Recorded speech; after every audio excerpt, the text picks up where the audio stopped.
Akeisha Newton, BWS 23 Project Assistant. And next, I would like to introduce Antoinette Miner, Senior Social Media Advisor and Lead Consultant of NCBCP. Thank you, thank you, thank you. Now make sure you got that theme music on the next one. Okay? I get an amen.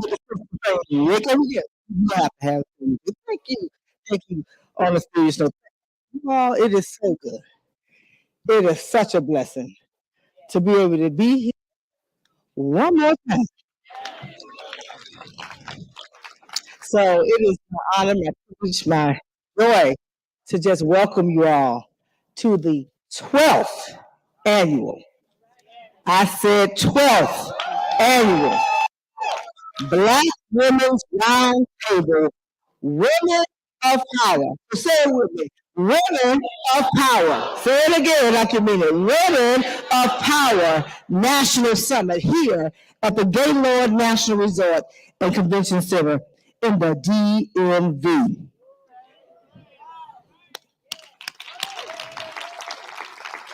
Our theme is not just some words on a piece of paper.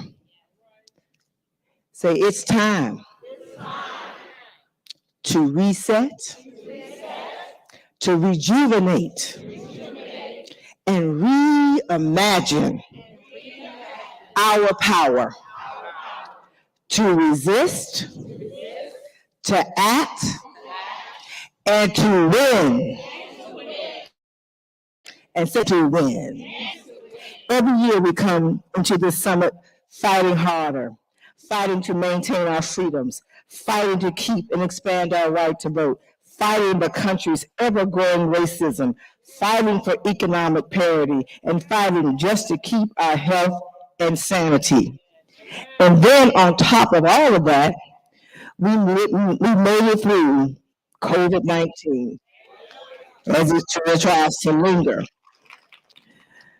But I don't know about you, but I'm exhausted from all that fighting. We're going to keep fighting. But it's time for us to take a minute and be okay to step back, breathe. So the reset, the reimagine, all of these words are not just words. It's what we must do to continue the fight. They're coming at us from all angles. And I know I got this script, but y'all know how I am. So I just let Spirit speak. And I don't know about you, but I went to too many funerals. I didn't see too many of my folks struggling with health issues, mental health, physical health, stress. And we have to put these masks on our faces. Not just the physical mask, but the mask that say, oh, girl, I'm fine. I'm all right. And the enemy never sleeps. So they know that some of us are tired and weary. But in a real sense, we're not tired and weary in the sense of the fight. We're going to keep fighting. We're going to keep fighting. But we're also going to pour in tonight. We're going to take a moment to just say, woosah. And so I got more I'll say later, but the night we're not going to look up and be in here till midnight. So I'm going to ask our sister Acacia Newsom, who's a part of, you never leave the natural code of the Black Women's Roundtable, Black You Go family, you always a part. So she's doing some exciting new career opportunities that she took, but she didn't find it robbery to come back to the power table. So we want to hear from our sister Acacia Newsom. Thank you, Melanie. And good evening, beautiful people. And happy Women's History Month to us all. I'm Acacia Newsom, BWR Summit Project Assistant.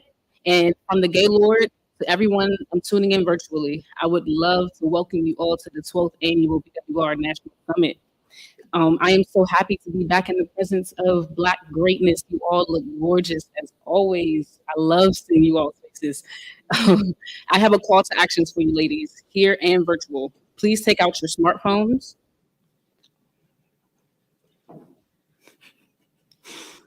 Go to any social media platform that you use the most, and please follow us on, at NCBCP.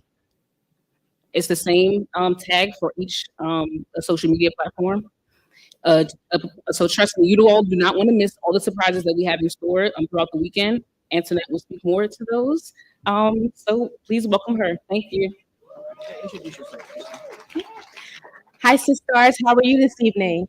Right. Good. I'm Antoinette. I'm the lead social media consultant here at NCBCP. And like Acacia said, I have some extra juiciness and the cherry on top of what she just said. So for those of you joining us here and virtually, we have a giveaway going on. So if you post with us throughout the weekend, join the conversation at the power table, tag us at NCBCP, like she said, on all platforms, and use our hashtag BWR Summit 23. BWR Summit 23. We are giving away gift cards this weekend to those of you who engage online. So we want to hear, what does it mean to you to reset?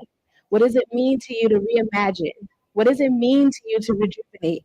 So throughout the weekend, if you hear something that somebody said that just hit your heart, tell us. Join the conversation, and you might just win a prize. So thank you for joining us online. Thank you for joining us here, and have a great weekend.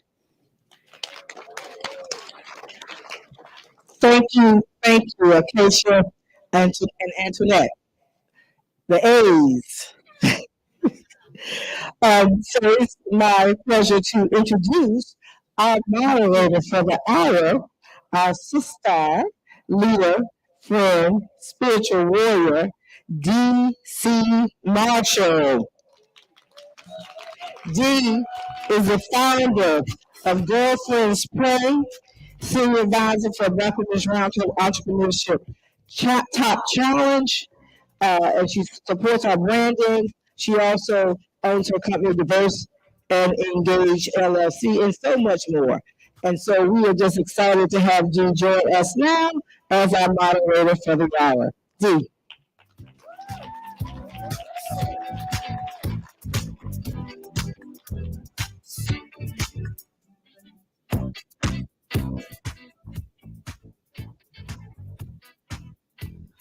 Good evening.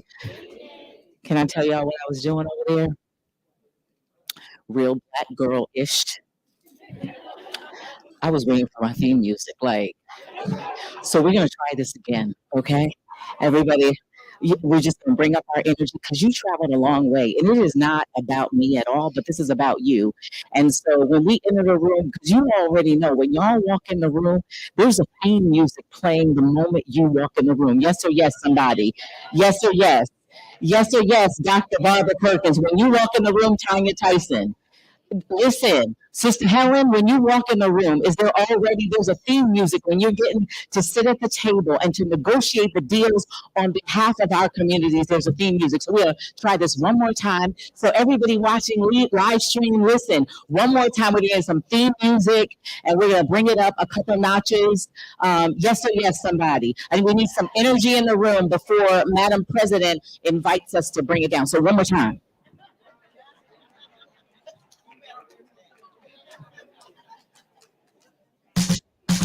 I feel like falling in love.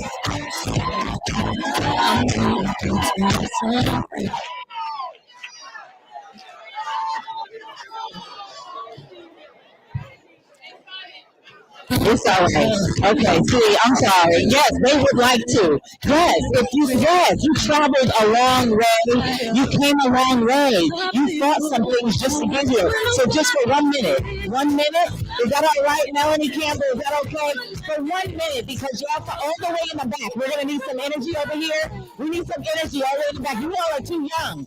Y'all are too young back here in the back to sit down. You cannot fight a battle sitting down. You first have to learn how to dance. Okay, right here. Okay, I'm sorry, I'm not calling nobody out. Okay, right here. If you could stand, if your legs work, we just need you to get up. In the back, if you have accessibility of your legs, thank you, gorgeous. All right, a round of applause for everybody in the room. Yeah, hey.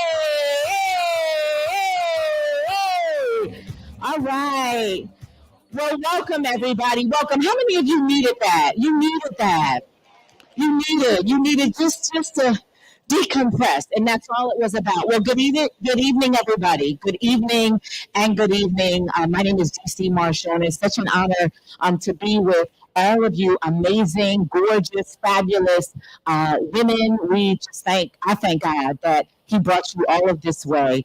And I'm super excited for what's going to happen here. You came empty, but Madam President and everything that she has planned for you, Melanie Campbell, she came full. I'm going to say that one more time. You all, somebody in this room came empty. Somebody came empty. Yes or yes, somebody. Somebody came in empty, and what Melanie Campbell has planned is really to fill you. And so I'm going to share with you this evening how we're going to start and how we're going to finish and what we have. Well, hey, gorgeous. Okay. I love this. Hi. We're so happy you're here. Yes. Whose little one is this? We do this all for her. Oh, yes, there's a little girl. Okay. Well, all right. Were you coming up on stage? No? Okay, because we were here for that. You okay? Okay.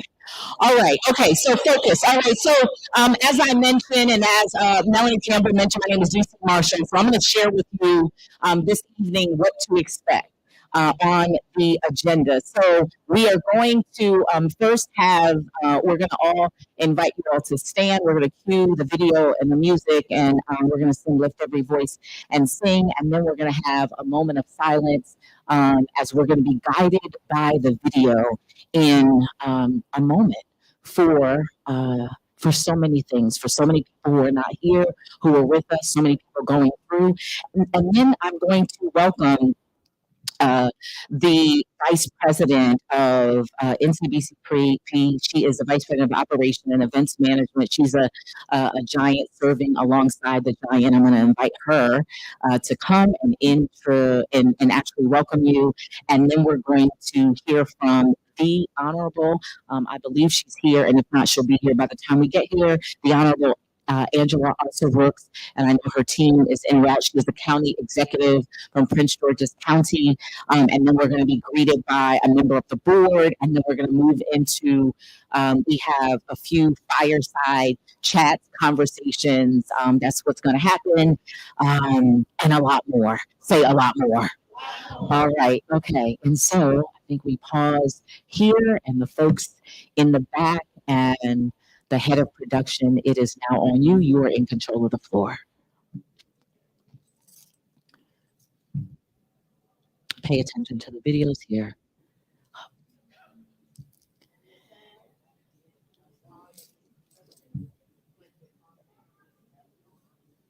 While they're adjusting for the volume, I think it's appropriate for us to stand, and they're working on it in the back.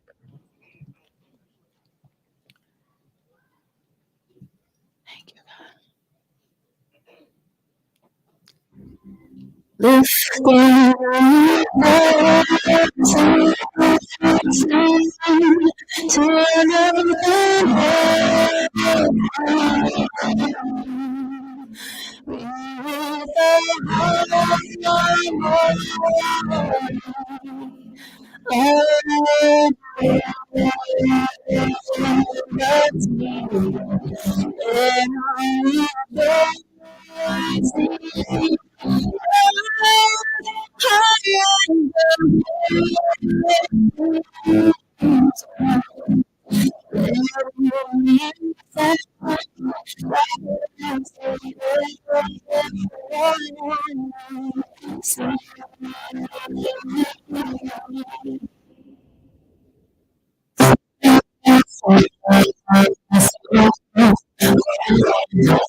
So we're going to ask that you take your seats, and I'm going to hand this over to, I believe, oh, no, I think we have it. What we're going to ask right now is for everyone to hold up your candle. You have a candle?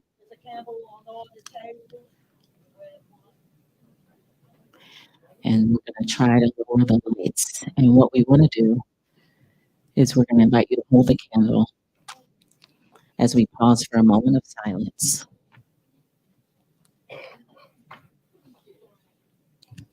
Everybody has a candle?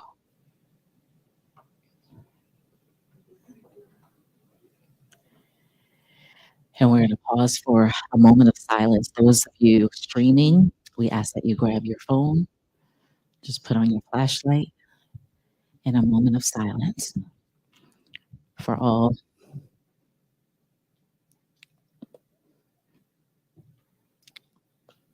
we've lost in the battle, in your family, in our family. Let us pause.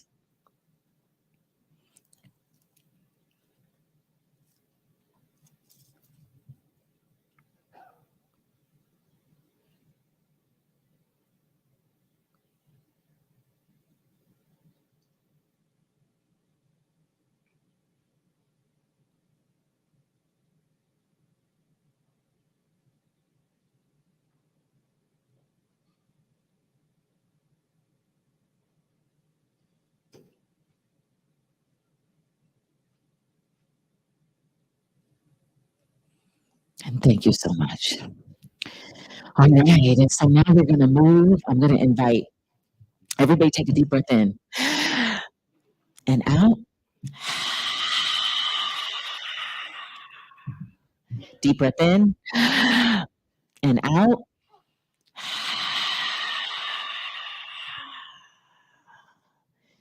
Deep breath in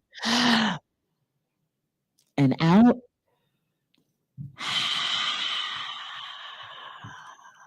And now I want you to give a warm round of applause for Tanya Tyson. She is the Vice President of Operations and Events Management at the National Coalition on Black Civic Participation. Round of applause, please. As she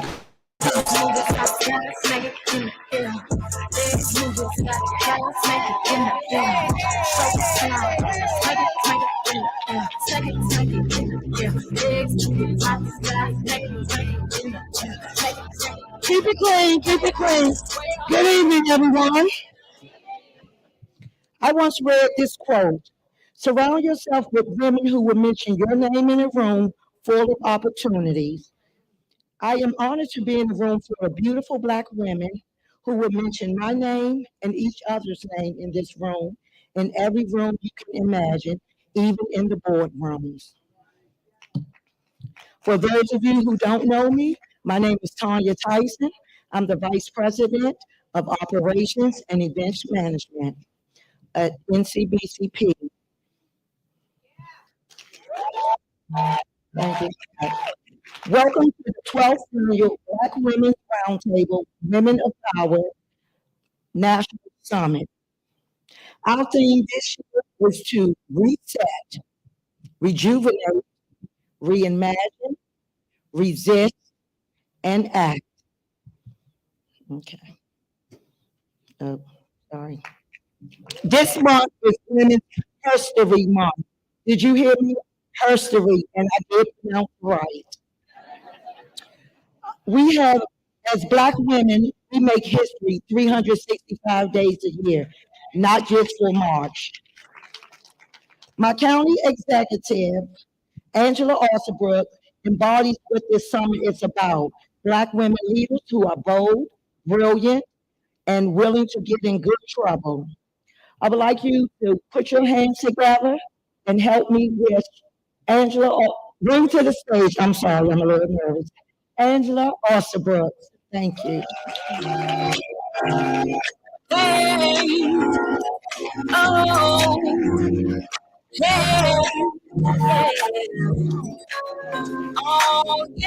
Good evening, good evening to all of the beautiful ladies in the room. You all look amazing. And speaking of looking amazing, can we give our sister Tanya another round of applause? How we love her, how we love her. She wears it well. She wears it well. I have to tell you, I am so excited and put this back up here to see. Oh boy, look at you all. Do you see that you have packed the room? I don't want that to escape us. And you know what? And that super bad Melanie Campbell did it once again. Give her a round of applause. So proud of that sister. But good evening, everyone, and happy Women's History Month. It is my pleasure to welcome you again to the opening session of the 12th Annual Black Women's Roundtable Women of Power National Summit, and to welcome you once again to Prince George's County, Maryland. We've been waiting for you. I am so honored to serve as this year's honorary chair. And once again, I want to thank my sister Melanie Campbell, who makes us so very, very proud here and across the country. She's president and CEO of the National Coalition on Black Civic Participation and convener of the Black Women's Roundtable for the invitation to be a part of this most amazing event. This is the week you've chosen to reset, rejuvenate, and reimagine our power. And it's an inspiring theme in a month where we celebrate the contributions and accomplishments of women all around the world. It's a theme that inspires feelings of newness and hope for the future. We've seen a lot of accomplishments recently that encourage such optimism. For the first time in Fortune 500 history, more than 10% of Fortune 500 companies are led by women CEOs. And after the last midterm elections, women now account for 153 of 540 voting and non-voting members of Congress. You should know, because of so many in this room, yes. This is a 59% increase from just a decade ago. 27 House members also are Black women. We celebrated the groundbreaking election of Vice President Kamala Harris.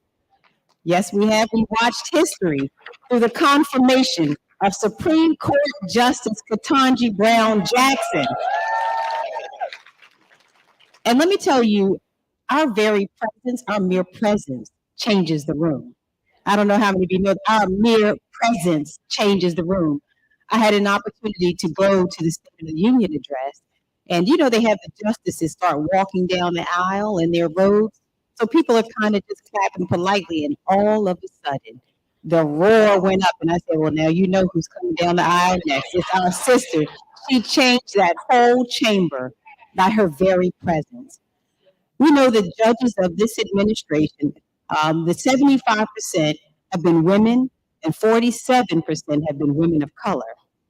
We have a lot to be proud of, and we have come a very long way. But to be honest, reset, rejuvenate, and reimagine is also a theme that holds within it, especially for us, some frustration.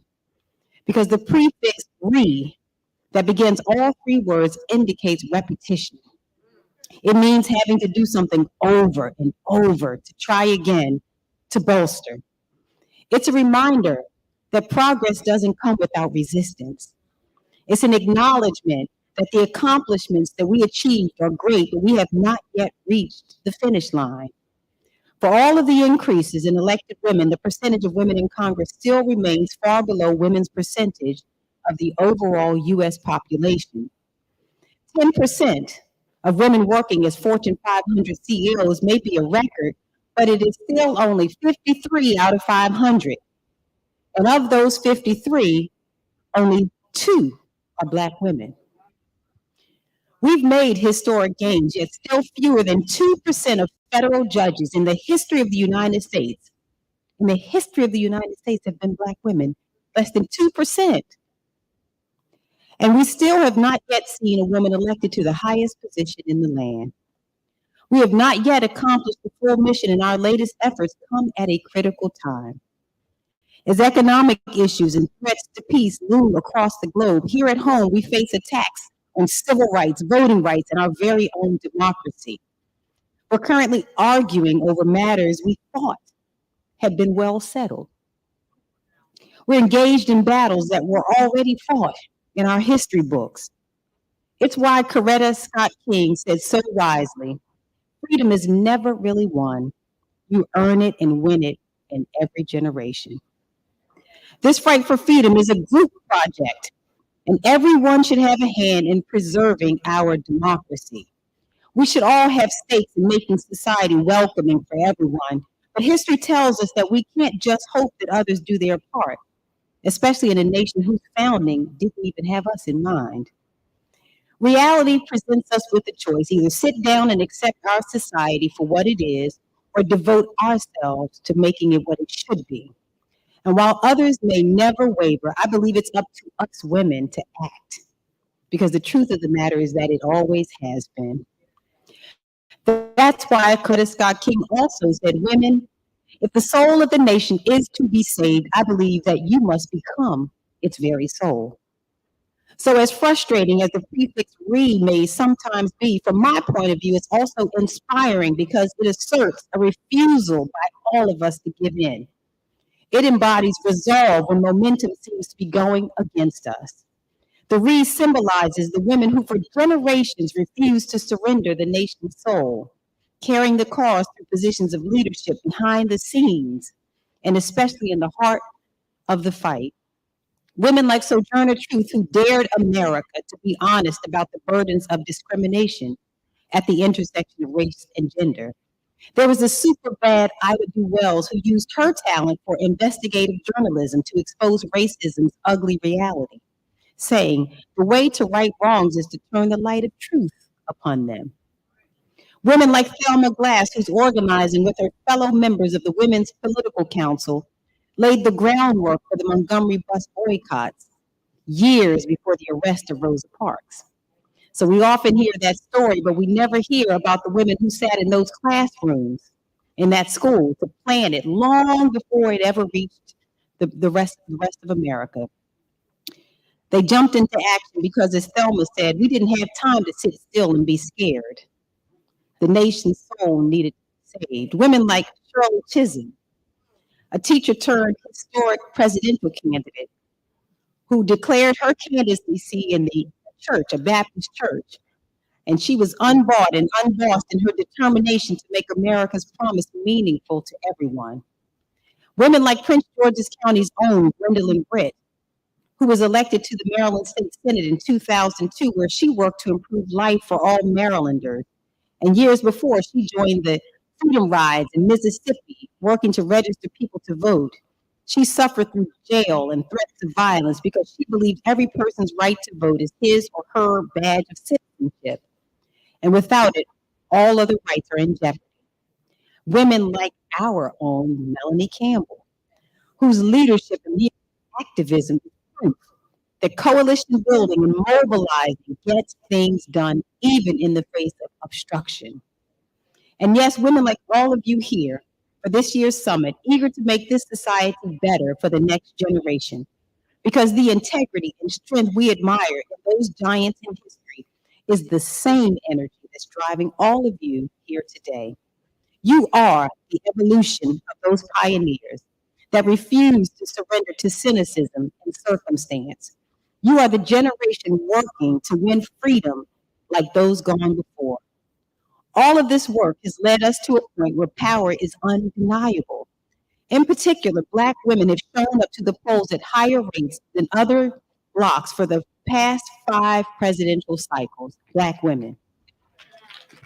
This power has resulted in higher electoral representation than ever. As people take our power into account, moving forward will take some adjusting of our strategy. And we will face significant resistance, know this. But like the generations before, surrendering this nation's soul, I offer to you, is simply not an option.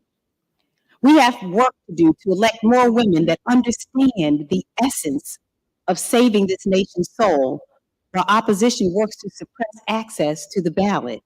We have work to do to choose representation with the discernment to make wise decisions on kitchen table issues, despite experiencing a persistent racial wealth gap and the reality of earning only 82 cents per dollar to every dollar made by a man. Our work should amplify voices with the compassion to understand the urgency of fighting for others and their futures, even in the face of obstructionists that keep trying to roll back the rights of women. We must use our righteous passion to spark change when violence devastates our neighborhoods, while countering those who wish to lay blame for all of society's ill at the doorsteps of our communities. It is an ongoing fight because the opposition to progress never stops. Being the soul of a nation eternally wrestling with its ideals and who it wants to be is demanding. Every now and then, we just need an opportunity to reset, rejuvenate, and reimagine our power. Because the reset is what gets us ready for this next step. And so I thank you for choosing Prince George's County as your oasis. I'm already energized by your presence. It's impossible to walk into a room like this and not feel it the moment you walk through the door. The power is in this room. And so I can't wait to see what a rejuvenated summit of powerful bad women has in store for this nation and for the world. Please enjoy all the activities and sessions that we have planned just for you. And once again, welcome, welcome, welcome to Prince George's County, the crown jewel of Maryland. God bless you. Thank you.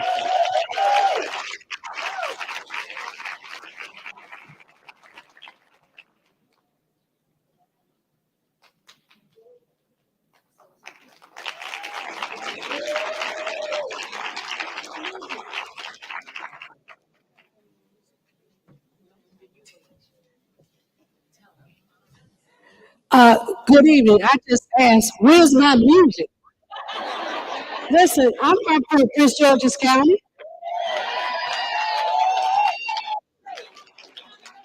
Yeah, we got some strong Black sisters from Prince George's County. Also, been telling you, we made history. I know I'm getting off script, but sometimes somebody else got to lift up another sister when the opportunity comes. So, thank you, Kelly and Zach. Also, Brooke, and I always tell people this is Prince George's County. So, but anyway, I still agree with my music, but that's okay. Good evening. It's a time. I'm Diane Babineau, the co-chair, National Coalition of Black Civil Participation. I want to thank you to each and every one on you being here this evening. We are extremely grateful and recognize our distinguished guests, politicians, speakers, educators. All of us are in here are educators. You just remember that. Another quest. We are pleased to be able to welcome those of you that have been with us from the very beginning. We want to thank you for always supporting us. And all the folks that this is their first time coming in. Can I just ask this real quick? Who is your first time coming in? Even raise your hand or whatever. Thank you. Melanie and the staff, what does that say? Volumes of what our work has done. Enjoy your workshop, the speakers, and when you return home, What action plans will you put in place? Recite what our theme is. Don't forget it. When you're sitting there thinking of what to do, remember what the folks did down in Georgia. Let's do it again. So to all of you, thank you for being here. We want to welcome, and our county exec, all our politicians from Prince George's County want to welcome you. And also, some of the young people, Google us. You will find that we have a stream-long history of proud Afro-American, especially women, in Prince George's County. We did it. Thank you. Okay, play me some music or something.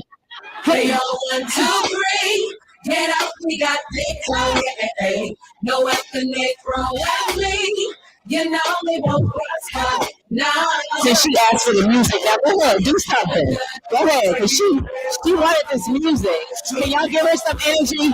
Because she is on the board of directors for National Coalition on Black Civic Participation. Did you see her? She was mad at me. She was mad at me. I'm not responsible for the music. Dora Muhammad, if you could approach the stage, she was mad at me. Did y'all say I wasn't responsible for the music?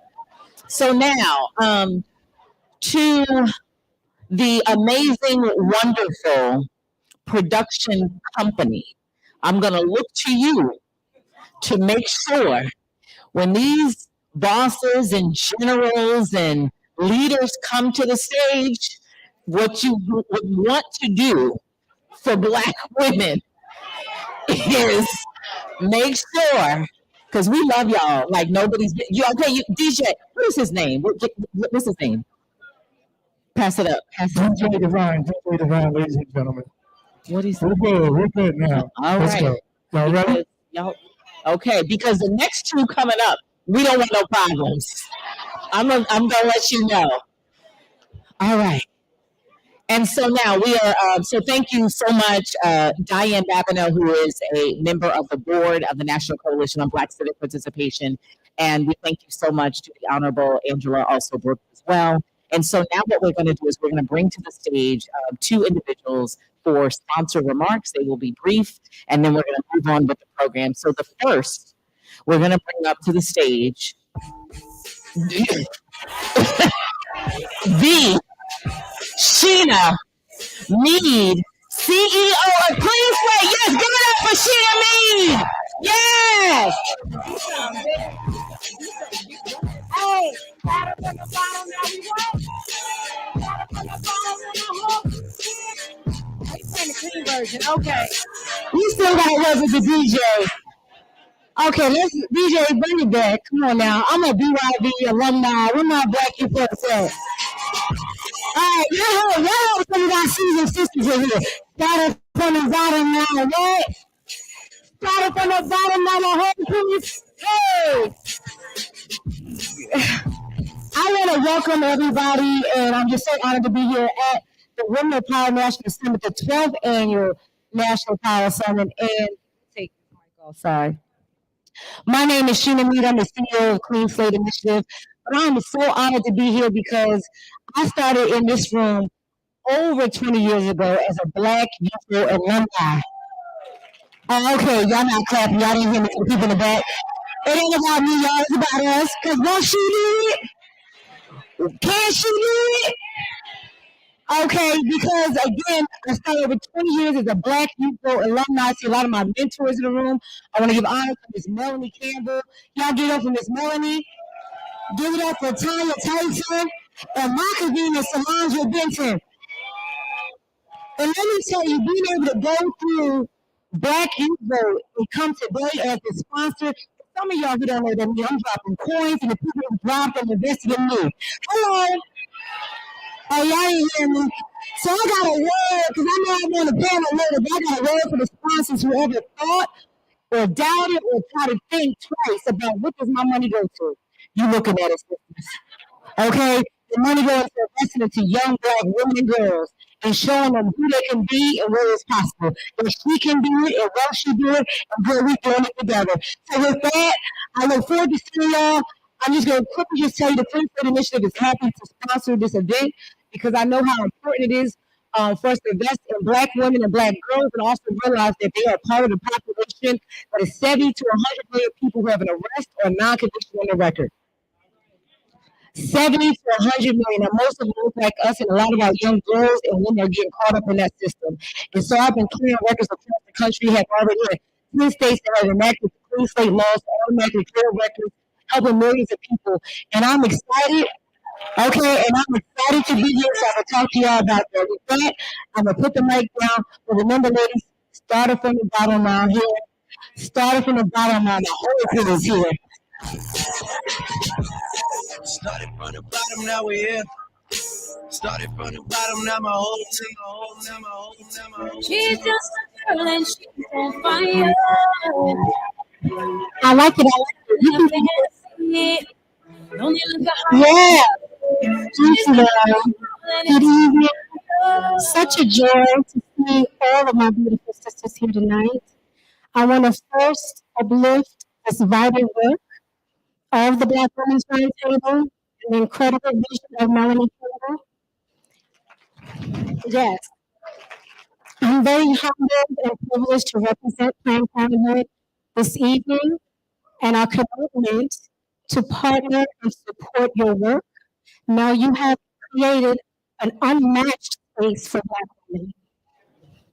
We know it, the executive said it, when Black women come together, when we unite, we change things. Our lives embody a phenomenal strength that has resisted the intersection of racism, sexism, and classism. Our power is evidence-based. Every social justice movement that we join, we transform.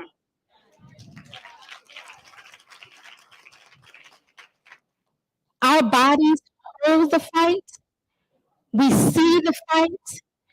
We actually are the fight. And in this critical hour of this current relentless attacks on freedoms and access to sexual and reproductive health, at the core of it is the fight to control our bodies and the care for our communities. That's why none of us in this room know we will stop fighting. I'm very humbled as to serve as the Associate Director for Faith Engagement at Planned Parenthood. It's a new position created in this unprecedented moment of attacks on our freedoms and our rights. And my position was created to meet the moment.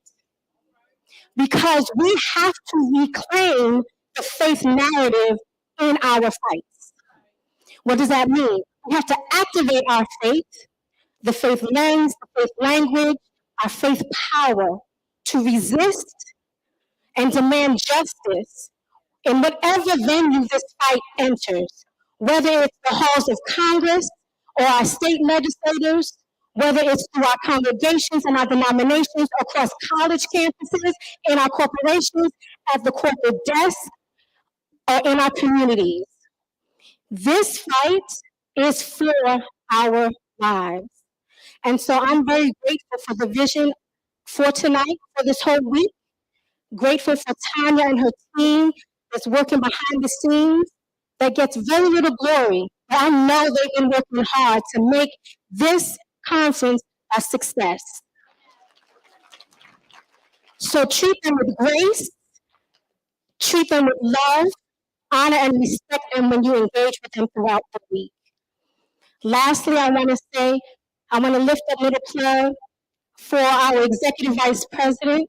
A senior vice president, you will hear from Friday morning in one of the power talks. Also, we have a swag table, pick up some free stuff at our table in the expo. But I am really looking forward to attending the sessions, from learning together with you all, sharing the sisterhood, and then on Sunday, leaving here with you all more powerful than we came tonight.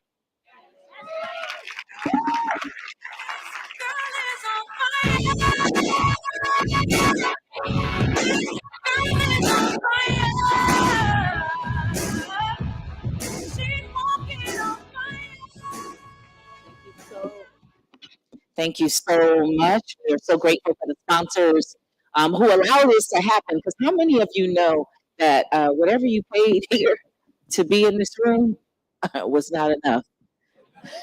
Say yes or yes, somebody. I'm sorry, but how many of you know that whatever? Thank you, my sister. Whatever you paid to be here, it was not enough to cover the cost.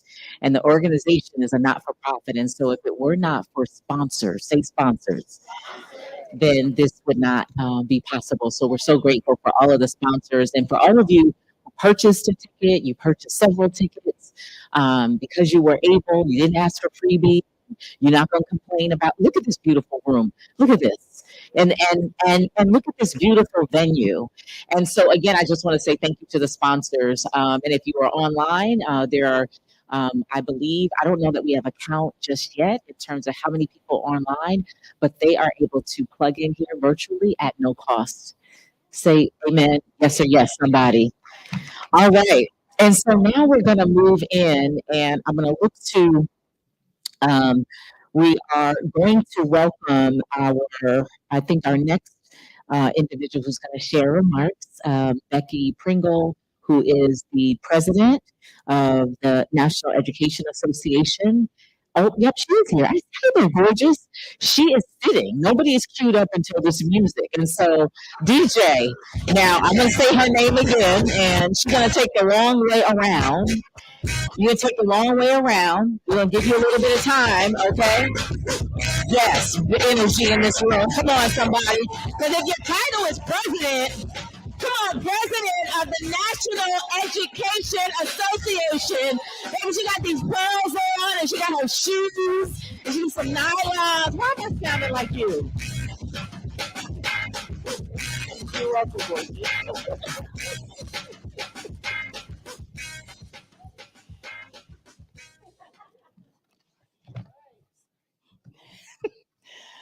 Oh my goodness. Can I just look at you a minute? Oh,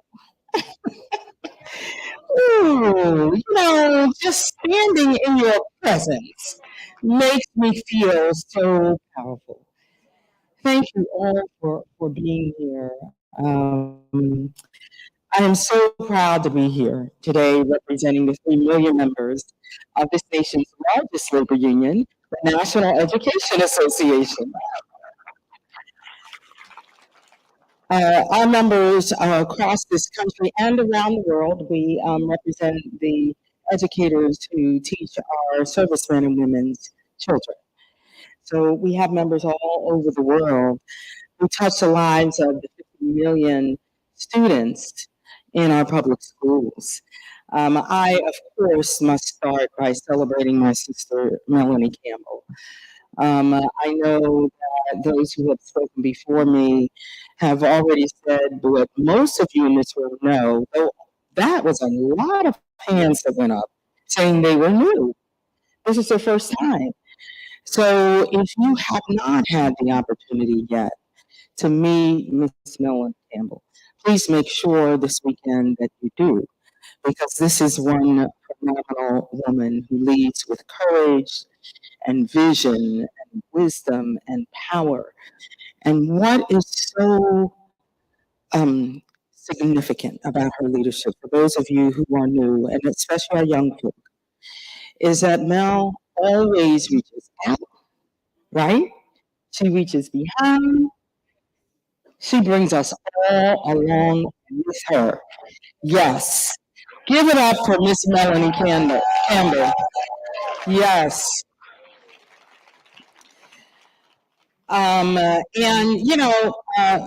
Mrs. County Executive Angela, she's a little shy.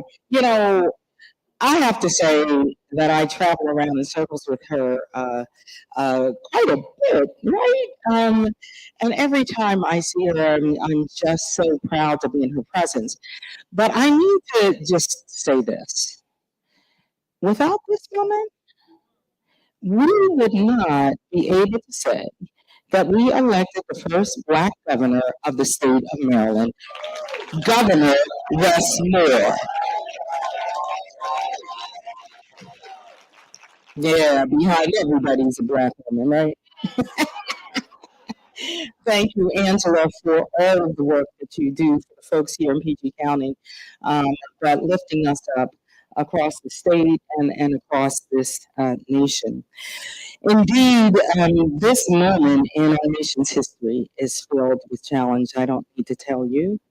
For those of us who are educators across the country, we see those who are inciting culture wars and banning books. Did you know that Hair Love was on the banned book list? Did you know that? Yeah, yeah. Um, Banning books and punishing teachers, discriminating against already marginalized youth. To those who don't believe our young people have the right to thrive or even survive. For those who refuse to make gun safety a priority. To those who continue to do all they can to dismantle our entire democracy.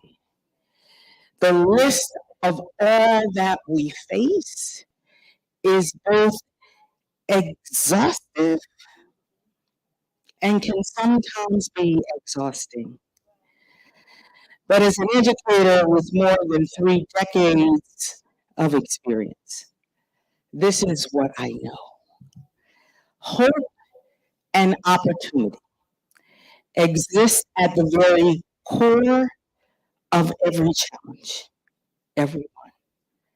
And as we convene this really important and significant town hall this weekend, we must and we will remain tethered together by hope as we reset and we rejuvenate and we imagine, we resist, and we continue to act. We only have to look back to this last November when our hope and action stopped an expected conservative MAGA wave. We stopped them in their tracks, didn't we? Yes, we did. And we elected allies up and down the ballot. So much winning across this country. Yes, you believed in the plausibility of the possible, and then you made it so. When asked about hope, Reverend Bernice King responds with this: hope and justice are connected. Hope is not naivete, but it is an understanding of where we are and a vision of where we can be. And when we together assert our power to correct every system, every ideology, and every condition that stands against love. When we do that, then we are doing justice. Doing justice, a verb. We are doing justice. Hope must compel us to demand that this country address the reality that the leading cause of death among our 10 to 24-year-old youngsters is suicide. That the income gap continues to grow and the compounding inequities throughout every single social system are disproportionately impacting Black Americans and forcing them to make everyday decisions about whether they will pay their bills or feed their families. Hope must compel us to continue standing fearlessly against hateful and spiteful and dangerous governors like the one to the south, who, like too many others, are focused on destroying our nation's public schools.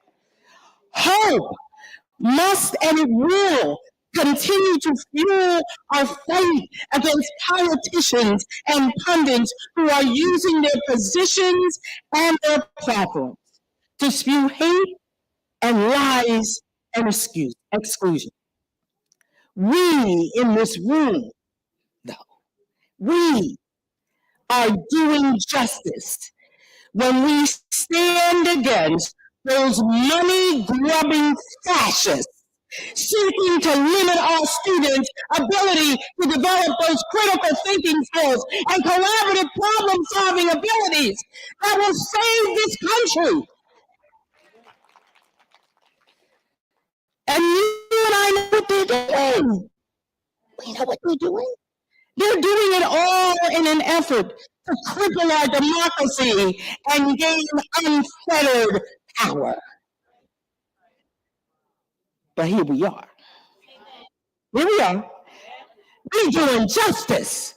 When we listen to students like the ones I met in Florida, Elijah and Juliet and Victoria, their answer to the question, how does this ban on AP African American Studies impact you as students?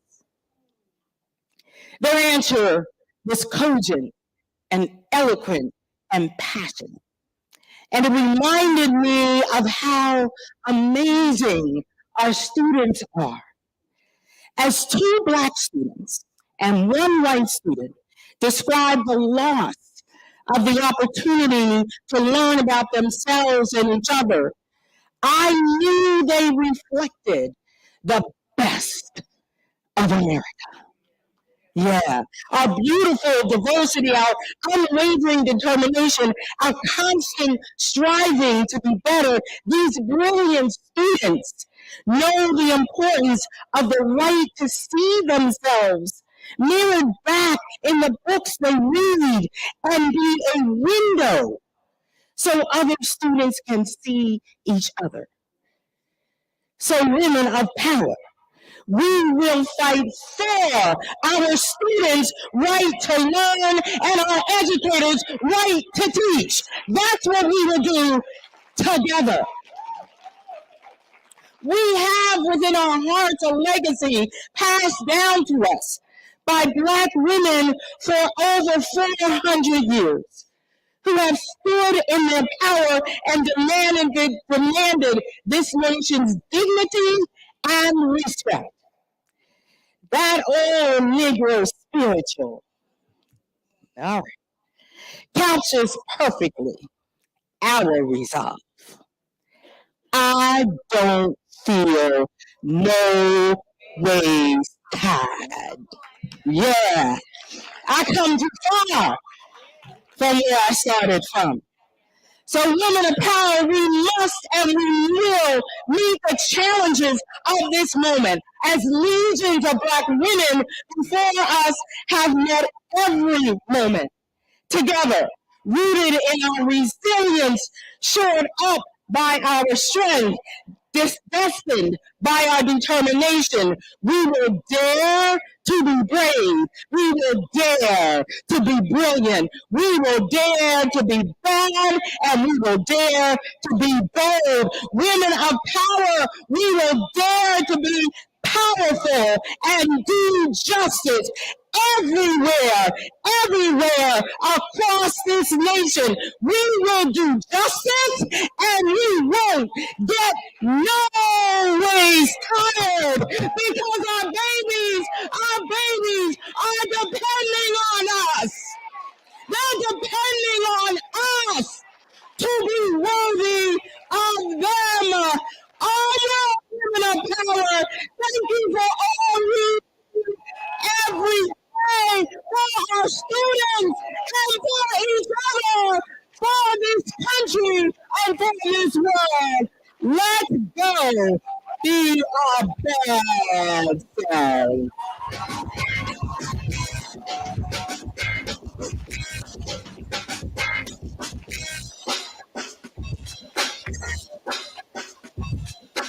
Wow, and then there's that. Another round of applause for the Becky Pringle. All right. And so we're going to move into the Sister Power Circle. I'm going to invite national partners and friends to the stage now for a brief conversation. This is where we move into reset. And so if you could begin to make your way up, Cleola Brown and the Honorable Vivian is here from Noble, Gwen McKinney, Dr. Robert Perkins, and Dr. Rowe. I didn't see Dr. Rowe. If you can begin to make your way to the stage. And as they are coming, you're going to move to the far left, my far left. And so why don't you again give them a round of applause. We have Cleola Brown, president of A. Philip Randolph Institute. Move on down to the far left. And then we have Gwen McKinney. Just move all the way down. Yes. Yeah. Awesome. Gwen McKinney, Dr. Barbara Perkins, and Dr. Rowe. Oh, Dr. Rowe. Oh, my goodness. Dr. Rowe should do this. I want this. Oh, my goodness. Just. All right. Okay. Awesome. All right. As we get settled here, yes, if you could move in the center. Just you ladies. So if you move into the center, if you come on over one or two seats. And we have one individual who is going to join us by live stream. So bear with us as we begin this conversation. One individual is going to join us by live stream. All right. And so I am going to just give a little bit of, I want to just kind of level set now as we move into day one and what the content will be about. Welcome to the Black Women's Roundtable, right? 11th Annual Women of Power National.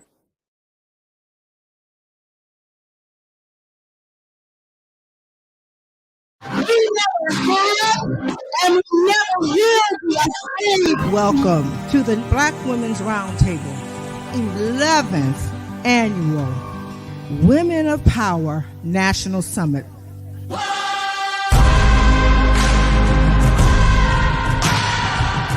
We never have and we never will be afraid to use our voice to speak up for what's right.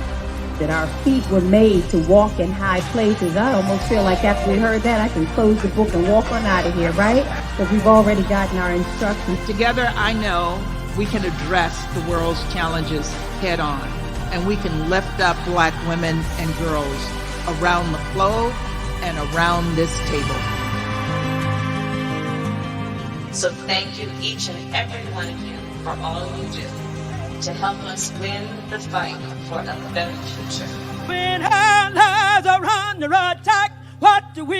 Stand up, fight back. Apologize for my back. We have one individual who's streaming in. And so while we're waiting for her, let me just level set. This panel and this discussion for day one, say day one. Day one of the summit is really about resetting. And this is going to be a bit of a shift from the high energy that we started with and the high energy that we typically stay with. We're going to bring it down and bring it in, focus on and really to reflect on just some serious things. And so this panel is about resetting and reflecting. And the resetting and reflecting, what we mean is all of us are either going through a battle, say yes or yes. You've been through a battle, say yes or yes. You're coming out of a battle, yes or yes. Or you've been victorious, meaning you have whipped this battle down, yes or yes. And so that is what we want to talk about with this esteemed panel. We want to talk about really three things about battle. We want to know where you are in the battle, whether you are in it, you've come out of it, where you have whipped this battle down, whatever the battle is. So where you are, how you are doing. And then third, the one thing that got you through that you want to share with the sister in the room who was assigned to you in your battle.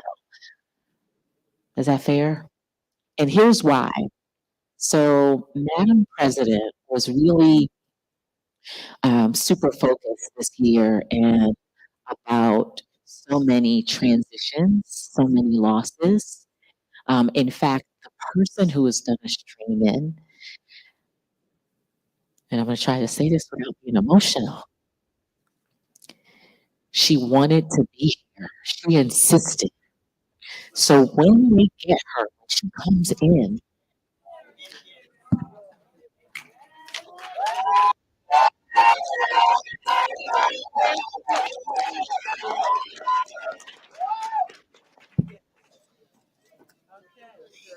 hey, gorgeous. Hey, gorgeous. Can you hear us? You are such a warrior. Everybody, that is Lisa Fager. She is in a baller right now. And a round of applause for women in the battle who will still show up. I wish I could be there. You are here. You are here. And so that's what this panel is about. Do you see now? So before we can sit at the power table, before we can get to Capitol Hill, before we can protest, before we can march, and before we can do whatever it is that we do, before we can serve everyone else, we have to take care of ourselves. And so tonight, and this panel is really about taking care of ourselves, talking about this battle and how we're going through. And so I want to start to my far left, and I want to have you introduce yourself and then talk about, in brief, we're going to ask you, Dr. Barbara Perkins, to, well, you know what? I think we have to go to Lisa first. I think we need to go to Lisa. Okay, so we're going to go to Lisa first. And Lisa, whatever you want to share about being in the battle, how you're doing, and anything you want to share with the room. Is that fair? Yeah, that's fair. Well, I'm in the trenches. I'm 6 weeks into chemotherapy. It's not what I thought my 2023 was going to be. Am I echoing in there? I can just. No, you sound good. You're just sitting right here. Lisa's right here. We can hear you well. Oh, awesome. So, I'm in this battle. It's not what I thought 2023 was going to be. I'm self-breast exams are a must, ladies. I live out loud, so I just finished my 13 years as an MC for the HIV stigma conference, and so I decided to let my diagnosis kind of live it out loud and let everybody know what I'm learning about triple negative breast cancer. I literally had an exam with my gynecologist in October. There was no lump. 2 weeks later, there was a lump. And, you got to act on it. You can't wait. Because by the time, everything, by December, there was nothing there in October. By December, it was 4 centimeters. So here I am. I got a 15-year-old son, and he's, what I'm living for him. And I want to say thank you to all my BWR stars who have been there, who have called me, sent me books, love, encouragement, cards, flowers, edibles. I mean, just everything's awesome. So, I mean, people have really showed up. And, you always wonder, being a single Black woman, like, who's going to take care of you? I ain't got no man. It's our sisters. trust me, I've learned so much about sisterhood in this journey, and that started on January 6th. So thank you all. Thank you, Lisa. Thank you, Lisa. Dr. Barbara Perkins, I'm going to have you jump in there. We're so grateful for Lisa being here today. She was here last year. Glad she was able to share her battle story and encourage us all to check our girls, check our boobies. But Barbara Perkins knows all too well. So why don't you jump in here? So first, thank you. It is Melanie Campbell. Thank you for being who you are. 16 years ago, you came into my life, day one, as a friend, and here we are, sisters. January 2017, I was at the top of my game, so to speak. And I got that diagnosis, triple negative, stage 3. No one in my family that I knew had that. And I paused. So I'm not going to apologize, but I am a sister of faith. I believe in a God who is able to do things that I can't even imagine. So on the first day, I called a best friend, 3 of them actually, and said, I'm going to need y'all to come and take care of my household, get my husband off the floor first. Because I couldn't even cry. He was so tore up, you know, afraid to lose his partner of 35 years. We're now 38 years in. What I can tell you right off the bat is I don't look like what I went through. Lisa, that was a rough ride. But I knew that the ride would end. Because if you know anything about supply and demand, you know that if the supplier is strong, come on now, if the supplier has what you need, then you could make the demand. So I said, Father, I got 2 babies and a husband who needs me. Father, I'm doing your work. And I feel there's more to do. So Father, what should I do? And he said, get still. I just need your attention. And that's what I ran with. 8 months later, I was working for FEMA, doing something in Houston and doing something. Couldn't raise my arm. Double mastectomy. I was the fattest cancer patient my doctor ever had. Because I said to my sister, now look at here, I don't want to look like that. And then 2.5 years later, 3 years later, COVID-19. Jesus. Right when the thing looked like it was just gonna be smooth sailing from here, COVID-19 came with a vengeance. Everybody in the house. Well, Barbara had an immune system that couldn't handle it.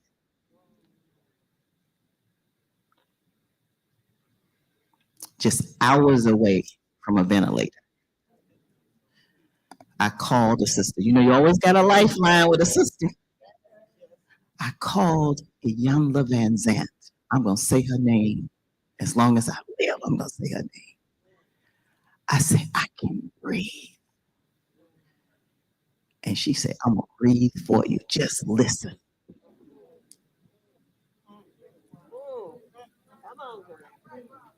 And I believed she was breathing for me. And before I knew it, I could feel my breath.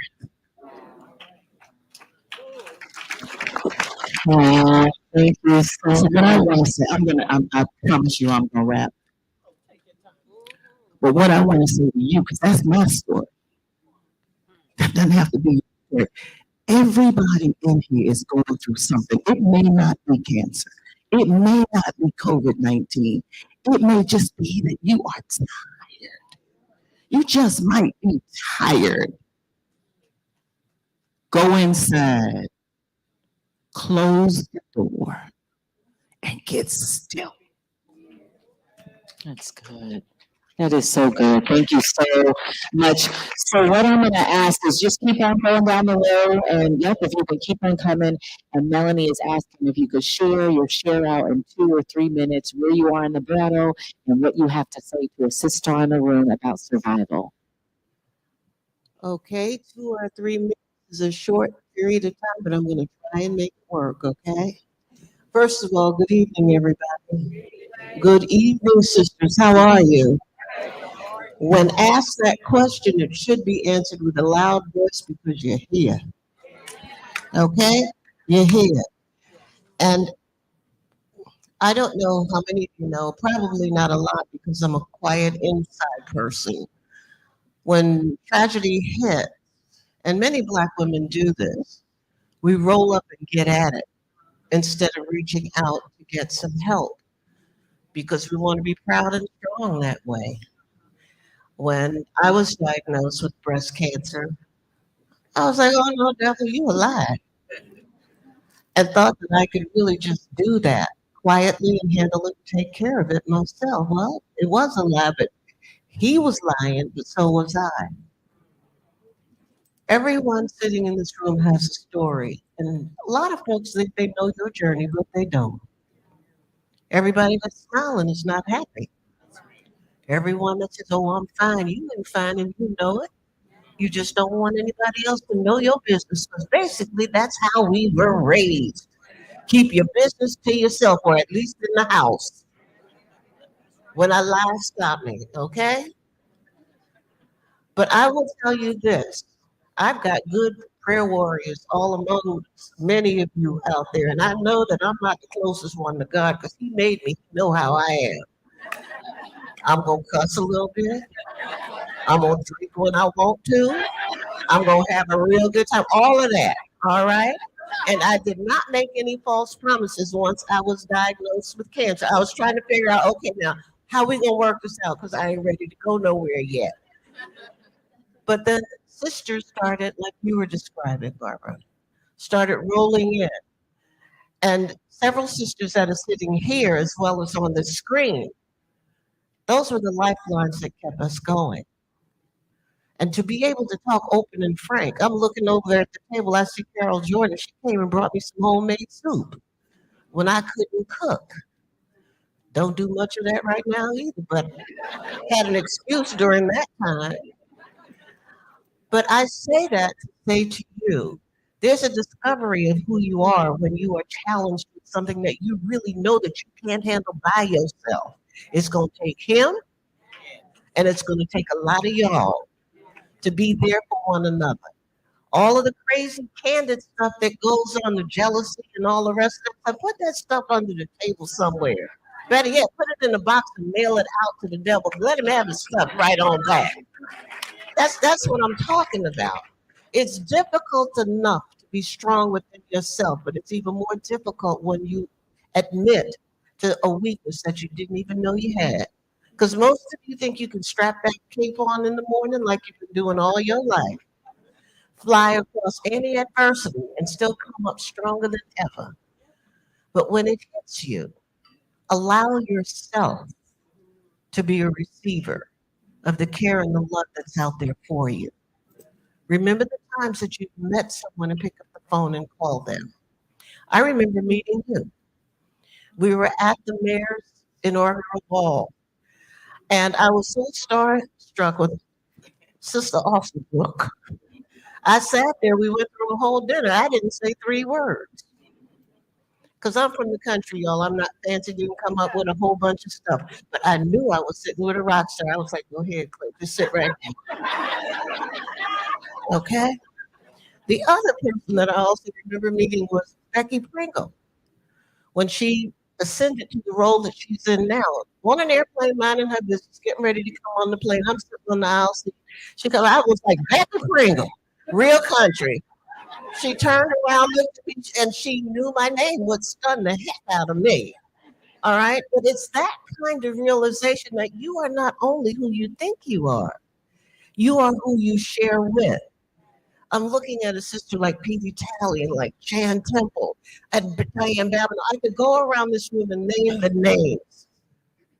The love that you get back really supersedes anything that you've given out if you open up yourself to it. What my big realization? I didn't know I had such a big old fat stomach until they took my tits away, okay? I looked down, I was like, what is that, right? What is that, and where the heck did it come from? You know? Oh God, and we're live streaming, I forgot. Oh Lord. I love it here. I love it here. Do you love it here? Yes, this is what Black women do. We gotta tell the truth. As this is the last thing I'm going to say to a number of you. As I sat going through the litany of the illness, okay? The illness was at the tail end. The first part was the COVID. The second part was I had my mother who was going through first and second stages of Alzheimer's. Now, this was my warrior queen. And she was determined. She said, well, I'm going to be here till 90, but I'm tired. I'm leaving you. I was like, you can't go nowhere. She said, you ain't got nothing to do with this. All right? And then my own. And the realization that you need each other, even in the worst times, not just the best times, so they can pat you on your back or hug you or do whatever. Because that one right there, Melanie showed up at my house. She came with an orchid. She came with some food. She came with, but most of all, she came. And that's what it is that I want to say to you all. You don't have to be a superwoman. You just have to be a good sister. A good sister. So thank you. All right. First of all, I'm sitting here with a little bit of survivor's guilt, okay? Anyone who has breast cancer, and are there some other breasties out there? If you're a breastie, let's see your hand. If you are a breastie, that's our fellow sister survivors who are part of a club no one wants to be in, but once you are, we got you. Okay. And the reason why I have survivor's guilt, okay, I am a showrunner, a event manager, a stage runner, and came October of 2021, and it was Pink Ribbon Month. And I'm like, now, October, Pink Ribbon, Black women, we need not breast cancer awareness, we need vigilance 24/7, not just once a year in October. So I reached out to a sister friend who is the head of Touch, Black Breast Cancer Alliance, Ricky Fairley. I said, all right, I'm gonna let you get October out the way. And then in November, I want to do a podcast, a Facebook Live, an article, and all other stuff I put together, right? Through Unerased Black Women Speak. Let's do it. So we'll let you get through October, November. We did the podcast in November. December, we did the Facebook Live. We're on the air, and I'm saying, okay, y'all need breast cancer vigilance. 3 calls to action. 1, get your annual mammogram. 2, if you have a family history, and sisters, I want you all to take heed to this. If you have a family history of breast cancer, don't let them tell you if you're 34, 35, you can't get a mammogram. You get a mammogram wherever you feel you need to. And third, trust your instincts, your voice as someone who has to be your own breast advocate. So after we did the show, and then I had to scratch my head. I'm like, when did I feel like a hypocrite up in here? When did I get my last mammogram? Now, this was December 2021. Well, I know I didn't get one in 2021. 2020, well, all bets were off for everything. I'm like, I called my doctor. She said, well, Gwen, your last mammogram was December 2018. Huh? I'm feeling like, all right, you better take your tail to the place, get that mammogram. I did. Then they called me back. They said, we want you to come back because we see some calcification. Oh, don't worry. Get another one, magnified. And I had breast cancer in January 6th, 2021. I was diagnosed. Here's the survivor guilt, sisters. Anyone who has breast cancer knows all breast cancers are not created equal. There are about a dozen different kinds. I ended up, first of all, I had no lump. I had no symptoms. It was stage 0. I didn't even know there was a thing. Stage 0? Oh, that's fine. I got this. So I didn't know that any kind of breast cancer ain't good no matter what stage it is. And you're looking at someone tomorrow, March 16th, will be the first anniversary of my third surgery. Between February 2nd and March 16th, I had 3 surgeries because it was like a little ant farm moving around inside the ductal wall, and they said it was precancerous, but precancerous is cancer, right? They had to remove it. But the major thing I want to say, and this is something to Lisa, to Barbara, to my sister Cleola, look, peace be still, absolutely. But guess what? We have nothing to hide. We don't have to be ashamed. Used to be the C word was whispered. Hey, I got to the top of the Facebook or whatever. I had breast cancer. Guess what, sisters?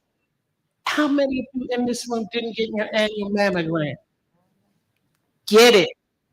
I will stop there because the last thing I want to say, I know our dear sisters looking at us.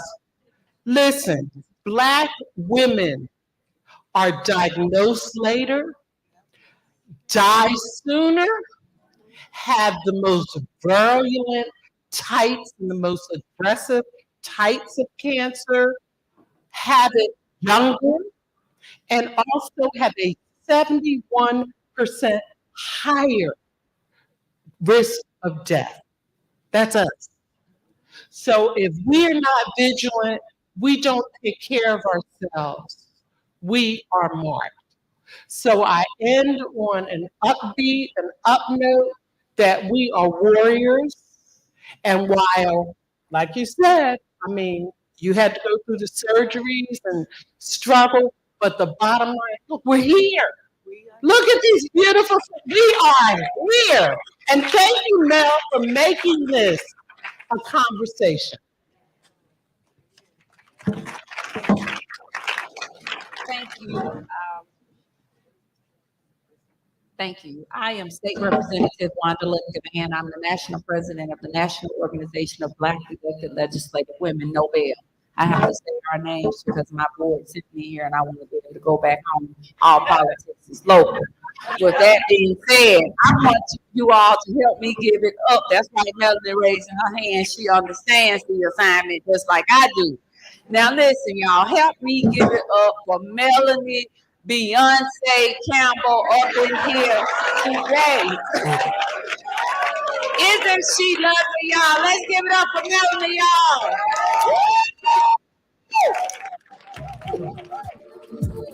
Oh, okay, yeah, that's right. Give it up for her. That's right.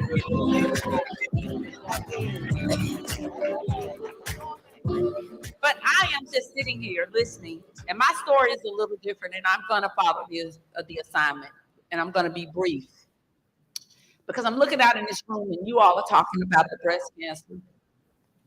My mother's breast cancer, 5 mastectomy. I've had 6 biopsies. But I'm looking out in this room because I want to talk about the big demon in the room. The demon that we oftentimes as Black folks, we try to escape it. We turn a deaf ear to it, we shrug our shoulders and walk away, and that's mental illness. Stress. I walk around here every day with red bottoms on, stilettos, looking fine, thought I was cute, walking in the room like I commanded all of the attention, that I was the room, that I was the tablecloth, the chairs, the carpet, the window drapings, and everything. Until one morning, I got up. Sheila Tyson, Commissioner Sheila Tyson is in the room. She's from Alabama. Thank you, Sheila. She brought over 50 students from the state of Alabama. Let's give it up to her and all that she does. And I know Melody appreciates it, but you'll hear more from her. One day I'm driving. Actually, I was in court. I started getting sick. I said, what is going on with me? I'm a legislator. I'm a lawyer. I'm doing all of these things.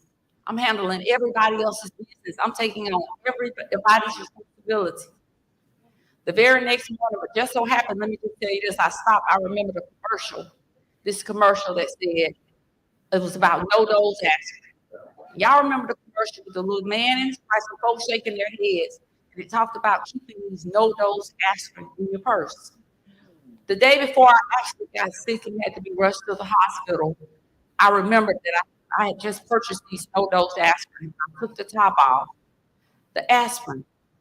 And the reason I'm going to tie all this in is going back to the mental health, the stress, walking around and handling everybody else's problems.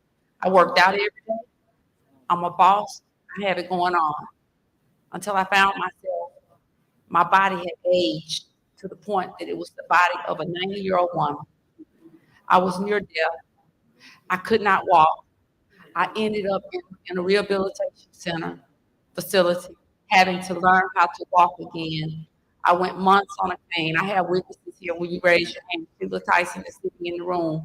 But thanks be unto the Lord, I sit here today on this stage a living testimony to what God can do. But most importantly, a testimony to that you have to pay attention to your body. Because my body was talking to me, but I kept stepping in my stilettos. My body was talking to me. I kept wanting to be the be-all, end-all in the room. My body was talking to me. I wanted to be the decision maker in the room. My body was talking to me. I was helping everybody else get elected. But guess what? Had I died that day, the first thing that would have happened would have been a proclamation or a resolution to replace my seat that I was so busy running around thinking I was all that and everything for. So I'm simply saying to you all today, listen to your body. That day, the same day that I had my situation occurred, that the TIA and everything that went on with me and my body shut down, the mayor of a local municipality that I had been on, who was a lawyer, who was probably one of the most well-established men in this country, in the South anyway, had almost the same and similar circumstance, except for he went into a full-blown stroke. He could not get the aspirin bottle open. It will not ever be the same anymore. So I'm simply saying to you, thanks be unto the Lord, that I listened to that commercial that day, that I bought those low-dose aspirin. And all I remember is when I finally came to, the doctor simply said, I don't know how many of those aspirin you ate this morning, or whenever it was, but those aspirin may have very well saved your life. But I'm saying this to you all to say, listen to your body. Your body already tells you that something's wrong. Because guess what? When you get to the doctor, every time you go to the doctor, and I'll close out, the doctor asks you the question, how are you feeling? What are your symptoms? So I'm saying this to take time for your mental health. You may be the problem solver, the game changer, the agent for change, but guess what? You better learn to love yourself, because nobody will love you like you. And if you think you're the only person who can get it done, you think you're the best of the best, trust me, die, die, die, and see what happens. Nobody will call your name in a day or two. Nobody will call your name. So I'm simply closing out with this. Take care of yourself. Treat your mind. And it's okay to go get help, Black folks. That's why they have doctors. That's why they have therapists. That's why, and I'm sorry, I know some preachers in here. I love my preacher. But the preacher can't help you solve every problem on earth. God gave these clinicians the power and the knowledge to help you. And as I close out, my doctor a few months ago said to me, every time I get ready to come to him, he opens my file, my records. And he's still trying to figure out how my body changed from a perfectly healthy woman to that of a 90-year-old. He's still trying to figure it out. You know what I say to him every time? Not only just the stress, the sister said the stress, but what I said to him, he said, he's trying to figure out now how I'm still alive. And I simply say to him, God, it wasn't meant for me that way. But God also gave me the wherewithal to go get me some help, to find me somebody to talk to. And the moral of the story is go get help. Take care of yourself, young people. Find help. You got suicidal thoughts? Go get help. We have a lot of young people in distress right now. Go get help. Find you somebody to talk to. Go get you some help. So I appreciate you all for listening to me. But listen to me. Talk to your sisters. And sisters, love each other. Stop hating on each other. Help a sister out. If it wasn't for Sheila Tyson one day, I wouldn't even been able to walk across the bridge.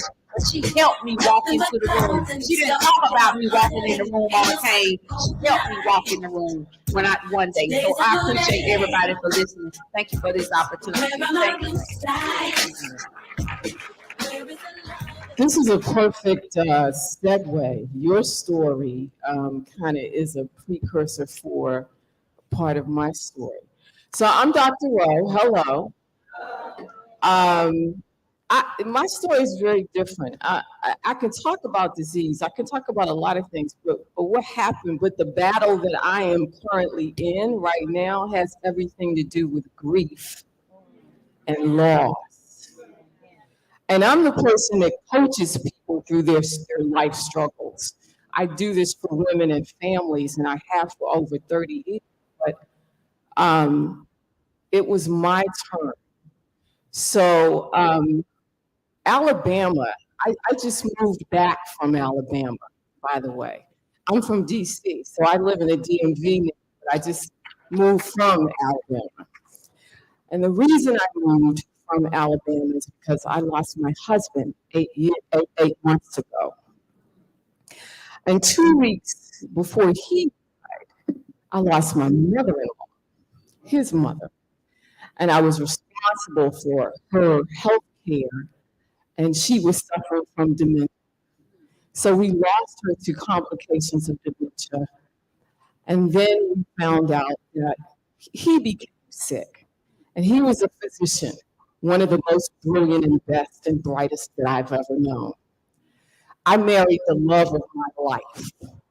It was divine intervention. It was a God thing that we got together.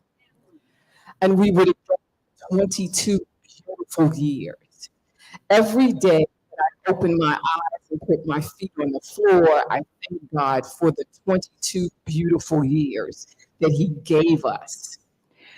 But there's so there was a question, Dee, where are you in your battle? Is it some days you might be on 1 or 10, 10 being amazing and 1 being you're in the doldrums? I can tell you that I can be in one day I could be on 10. Right? Because I'm getting my life back together. I've decided with God's help, I'm going to move it forward. That takes action steps from me. But on another day, I can be 1. Because I wake up in the morning and it dawns on me, rather grabs me by the throat, And I have to realize and accept the fact that he's not coming back. And that it's all on me now. So we did everything together. He was my everything. But now I have the responsibility of moving my life forward. And what I want to say to you is that in the midst of grief, in the midst of loss, in the midst of suffering, in the midst of disease and even disease recovery, I don't want people calling me strong. Don't call me strong. Because I need to have the grace to be vulnerable enough to show you my weakness. We have to go through it, right? To get to whatever the end is that we desire. But this business of strong Black women and being a strong Black woman, we got to get over that.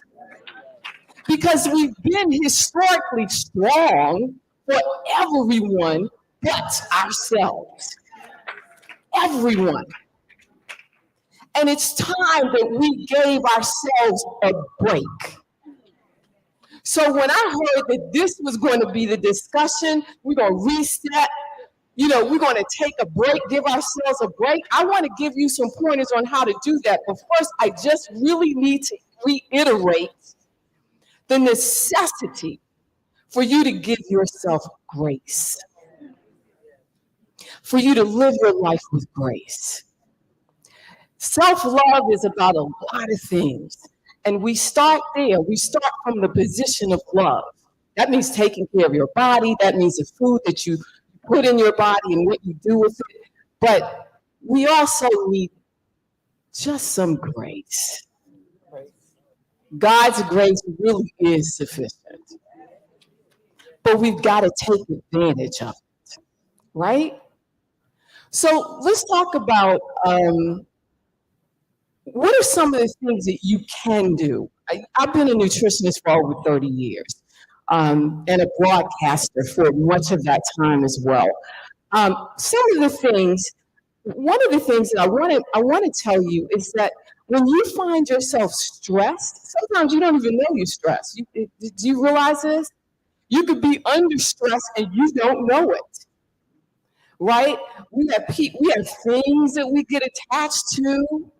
We have sisters that might consider themselves drama queens, but the drama, and I see some smiling and laughing faces. We got some drama queens in the room, and that's okay.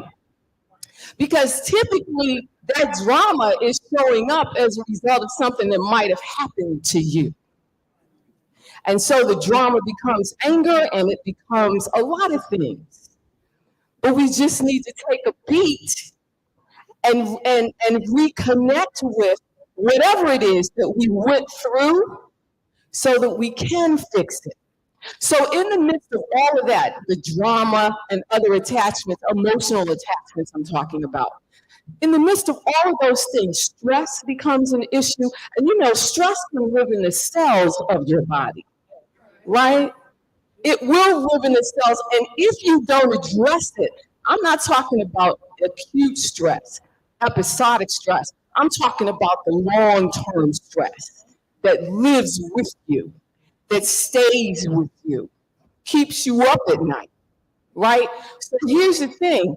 If you find yourself stressed, and you should pay attention to what your feelings are. Feelings ain't facts, but they are yours, and you're entitled to them. So what I need you to do is acknowledge them. I need you to acknowledge what you're feeling. It's only then that you can connect yourself to why and how you're feeling it and when you started to feel it.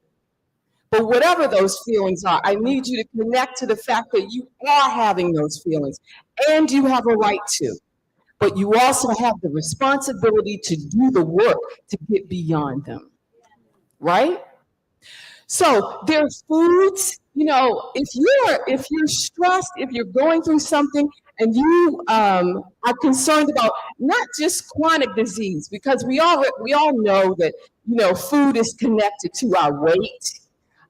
When I lost my husband, by the way, I lost 8 pounds in like 2 weeks. That's not supposed to happen for a person of my size and frame. But I had to get back on the horse. And what I have to do, and what I ask you to do, is to put healthy food in your body. What I mean by that is fruits and vegetables, colorful fruits and vegetables, because the pigments that give those fruits and vegetables their color go a long way to protect you from chronic disease, cancer, hypertension, heart disease, and a number of other chronic diseases. I need you to keep a healthy weight. And here's the number one thing I need you to do when it comes to food. Cut added sugar at all costs. Cut added sugar. Because it's not sweet.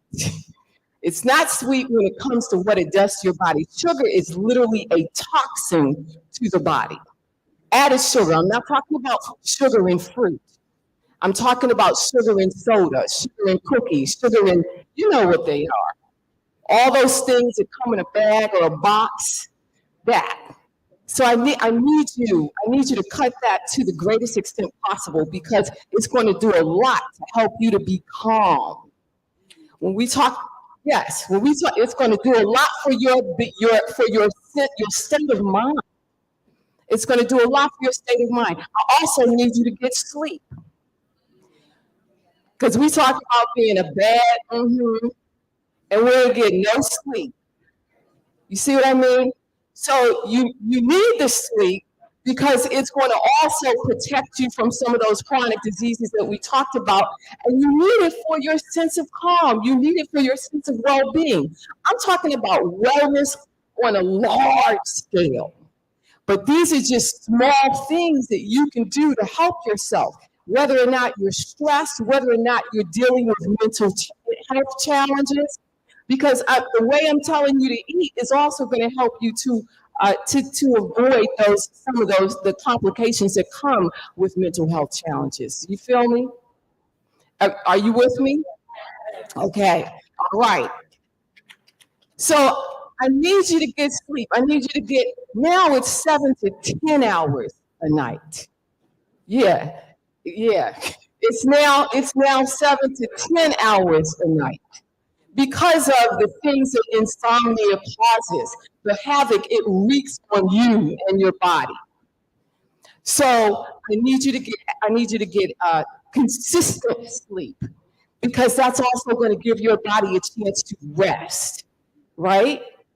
And whatever you're going through, this whole business of, somebody said it's the sisters, and this is the first time that I'd ever even heard this term. By the way, this is my first year. This is my first conference. Melanie, I will be back.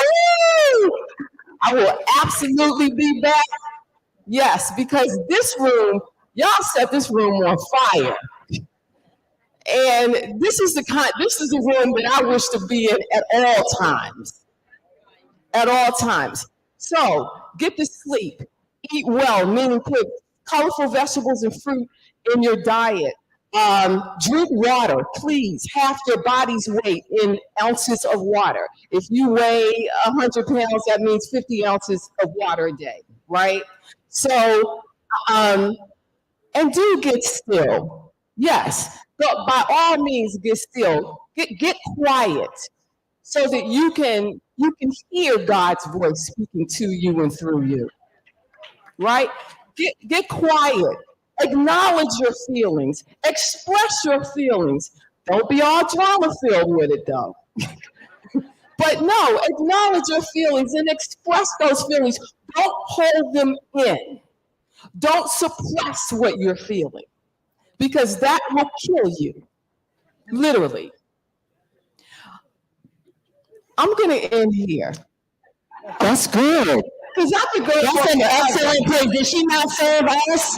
Did she not put a bow on this? There is nothing else to be said.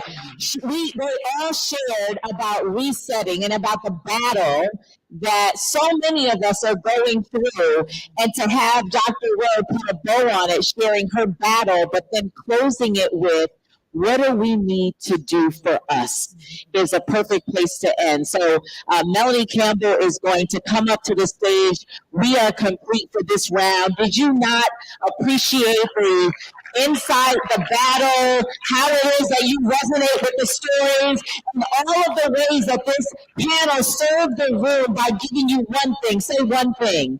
Were you able to get at least one thing from the leaders here on what do you need if you're ever in the battle, if you're coming out of the battle, if the battle is called cancer, if the battle is grief, if the battle is mental wellness? Were you not served by this panel, this expert panel? Give them a round of applause. Thank you so very much. Thank you, thank you, thank you. Thank you. We're going to get some music and Melanie is going to come. That was so good. All right, did y'all write that down? Did anybody, if they want to get a photo? So if you could come to the center of the stage. Did you all write down the notes? Can we get a panel or a photo?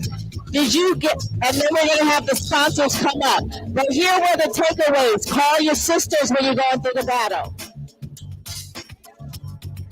Call your sisters. Pay attention to your body. What else? Take care of your mental health. What else did you get? Resist strong. How many strong women? No. That is no place for. We are not, no. What else? Locate yourself. Stop eating that sugar. Eat healthy. Sleep how many hours? How many hours are y'all getting a rest? And what are y'all buying? I'm getting that no-dose. I don't know what drug she was talking about, but how many of you are like, well, what exactly is that? How many y'all buying that? All right.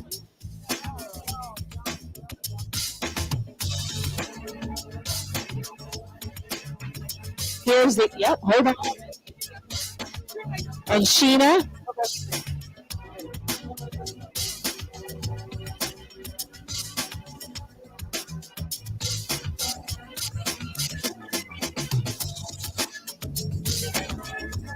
Are we able to get Lisa back up? Are we able to? How do we do this? Tanya? We want to create space for Lisa. I'm right here.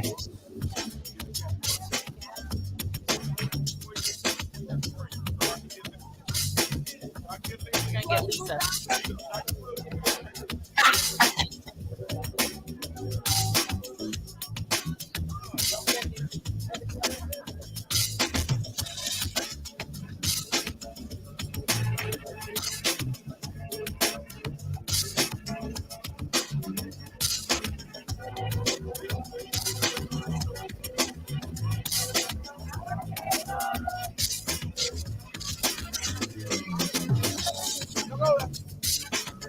Can we get first our moderator of the hour, our hostess of the mostest, D. Marshall?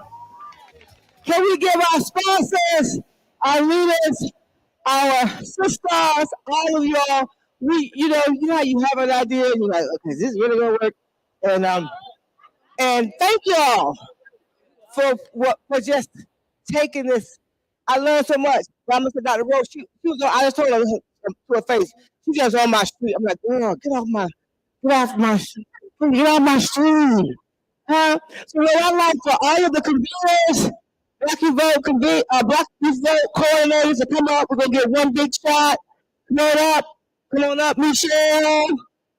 Come on up, Angela. We're gonna get one group shot. All of the state conveners, Black Women's Roundtable conveners, Black Youth Vote coordinators. Come on up. How y'all doing? Keep the music going, DJ. Yes, you were giving that music when I came up here. Thank you. Come on. Stand up, y'all. Stand up. We're gonna take a photo once we get everybody up here. So you all step up. And then conveners, we gotta go 2 rows. Yeah, we gotta get 2 rows. Now don't push me over this thing. Y'all step up. Mickey, y'all step up. And then get everybody. Okay, we need 2 rows. If not 3. 2 rows. 2 rows. You and my man, you and your friends. Sponsors. Okay. Okay. We have boards. How we looking? How y'all doing? Okay, we need some sister power music. Give us some sister. Come on, Jocelyn. Come on.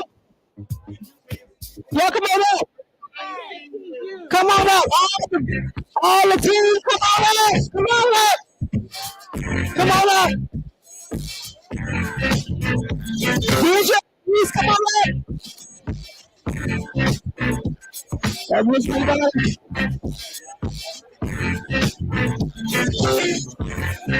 Okay.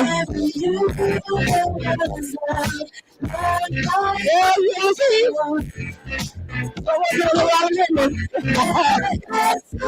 It's Bobby and Liz. All right. Let's know what I'm doing about you. No, I'll be good. I'll be good about it. Okay. Never thought you'd be as you part of me. No, baby. Every reason why because of you. I can go on and make it through. I can't even take my mind off loving you. And I want to say,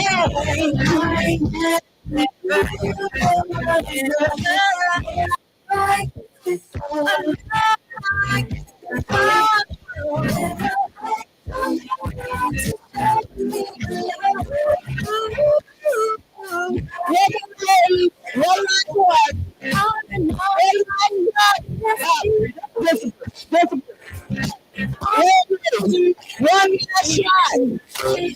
Emotion, yo, one last shot.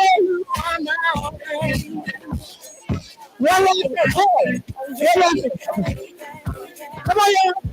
One last shot. Come on, let's okay.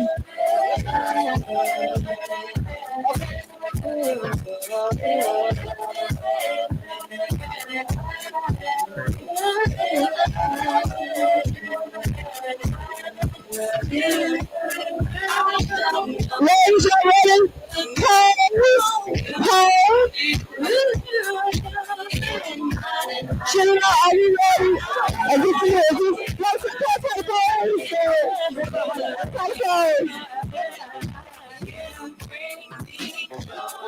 know if the time is right, I don't wanna fuss and fight. I just wanna let you know I'm feeling good tonight. I want you to take my hand and promise you'll be good. Cause I know you like the way that I move. Oh, boy, you bring me joy. All right. Thank you all. Good night. Enjoy the rest of your night. Oh, boy, you got it going on. You make me happy. So very happy.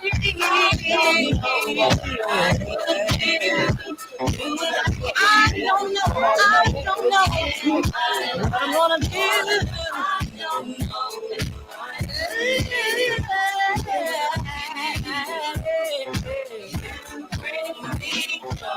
You know, when I think of you, I'm thinking of myself.